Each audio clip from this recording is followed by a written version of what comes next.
ઓમસ લ્યો કીધું. આવ ક્વોલિટી માં ઉઠાવો તમે તારે. હા લ્યો જોઈ લ્યો. હા તે લઈ રહ્યો.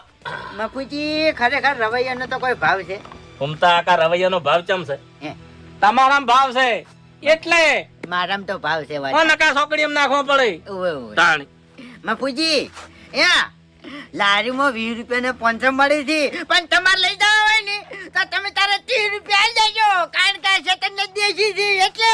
આજ તારું ભલું થાય, તારું ડાબડી મુઢા કેટલા લઈ જઈને મેલી લેવાય ને. શું બોલ્યા ઘૂમતા આકા? શેતન ને દેશી છે એટલે. હા એ તો મને ખબર છે, પણ કોઈક ભાવ જેવું બોલ્યા. શું કીધું?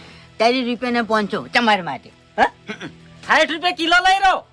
ઓવે કિલો લઈ દો તમે તાર તો હાડો. 30 રૂપિયા ને 500 રેગડા મને આલશો તમે, એમ કેવું છે? એટલે આ તાજા નહીં? તાજા છે, પણ ઘૂમતા આકા આપણો સંબંધ શું છે? હે, હે ગોમનો સંબંધ નહીં, રામણાનો સંબંધ નહીં. સંબંધ હોય તો જો તમને કહું, હા